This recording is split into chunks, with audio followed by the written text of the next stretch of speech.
Good morning, children. Today we are going to discuss the electric current and the drift velocity. Then what do you mean by electric current? As per the definition, the electric current can be defined as the rate of flow of electric charges through any cross-sectional section of a conductor is called electric current. So here we can see in the diagram, if we take any cross-sectional area of a conductor or a wire, the number of electric charges or the magnitude of electric charges crossing this cross-section area of the electric conductor is called the electric current. So the average electric current, I average, can be defined as the magnitude of the charge that flowing through the conductor, Q divided by time. So the time T, a Q, the total number of charges crossing this area of cross-sectional area of this conductor is Q, and this flow is continuous up to a time T. So the average electric current is equal to Q divided by T. So here the total time taken is T and the total number of charges crossing that area is Q. And if we want to calculate the electric current flowing through this cross-sectional area of conductor at any instant, so we call it I instantaneous. So the I instantaneous, the amount of charge flowing through the cross-sectional area of the conductor will be very small, and also we need to take a smaller time t dt than the total time t. So that means at any instant the rate of flow of charges through this cross-sectional area of the conductor will be less than the total time and the total number of charge. So that can be written as dq divided by dt. So that is the instantaneous current flowing through any cross-sectional area of a conductor at a time. The SI unit of electric current is taken as ampere. So what ampere is the electric SI unit of electric current, or we may take it as coulomb per second, means the charge divided by time. So that is the SI unit. SI unit is ampere, or we also can be represented as coulomb per time is the unit of electric current. And how to find out the direction of the electric current? The direction of the electric current can be calculated by three ways. The first one is,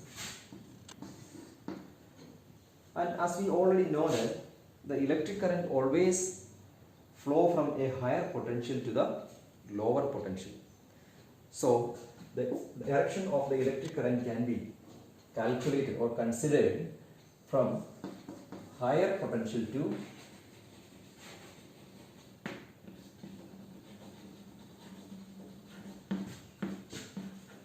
lower potential.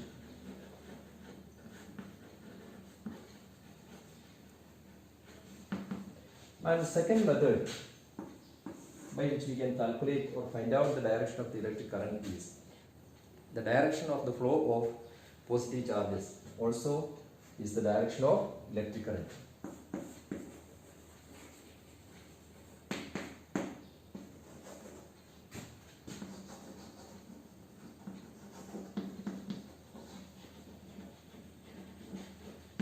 And the third method is, so we know that the direction of the flow of electron, normally opposite the direction of flow of electron is considered as the direction of electric current.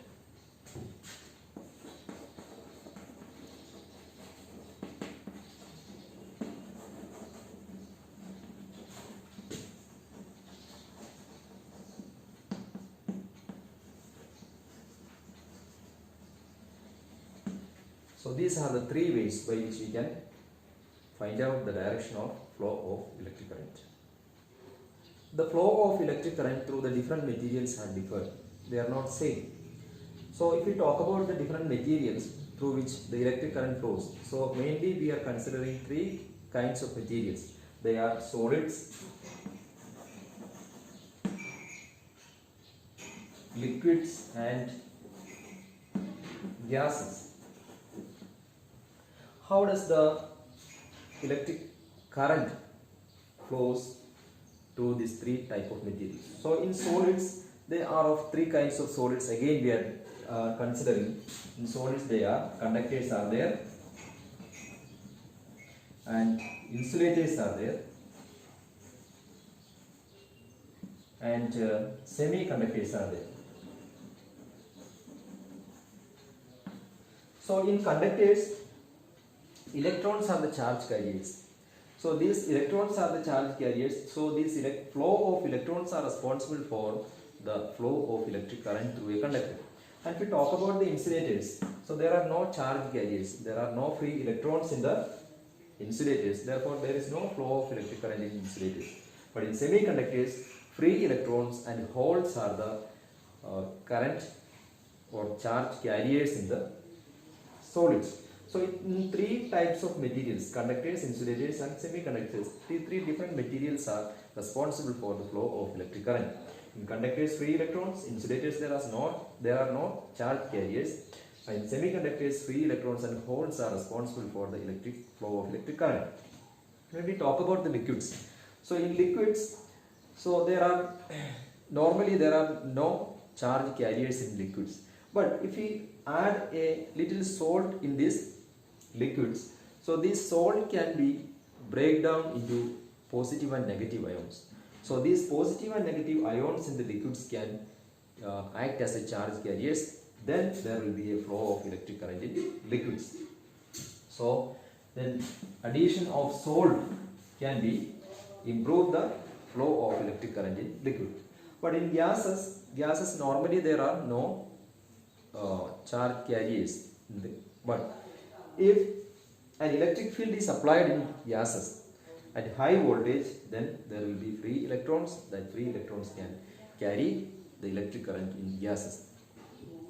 And now we talk about the another term, drift velocity. What do you mean by drift velocity? So drift velocity is the average velocity of the free electrons that moving through a conductor. So when an electron is moving through a conductor, we know that there are many particles comes across this path of these electrons. So what happens? This electron can be collide with those particles and can be change its velocity and change its movement, direction of movement successively or continuously. So the electrons will take a zigzag path to move from one end of the conductor to the another end of the conductor. So as they move, so the change in velocity of the electrons and also the change in the direction of path of the electrons also changes continuously. So it takes a zigzag path, and if we say an electric potential difference is applied in between these two conductors, then there will be an electric field is produced, and the direction of the electric field will be from positive to the negative. And when these electrons move through this conductor, then a force will be exerted on the electrons, free electrons, and the direction of the force will be opposite to the direction of the applied electric field here. Then the magnitude of that force can be written as F is equal to Q into E, that is the charge into the applied electric field. And here the charge can be written as the charge of one electron. Then so F can be rewritten as F is equal to E into E. So as a continuous collision is take place when the electrons move from one end of the conductor to another, so that changes its direction of movement and also it changes the velocity of the electrons continuously. So that exerts a force, and that force is equal to, the magnitude of that force is equal to Q into E, where the Q can be replaced by E, that is the charge of one electron, into E. And also when these electrons moves, then there will be an acceleration. So this acceleration can be, what will be the acceleration? So acceleration can be written as F divided by M. So force upon mass of the electron. So that can be, the value of F can be replaced in this equation, that is E into E divided by M. Now we can discuss the concept of drift velocity. And what is the drift velocity?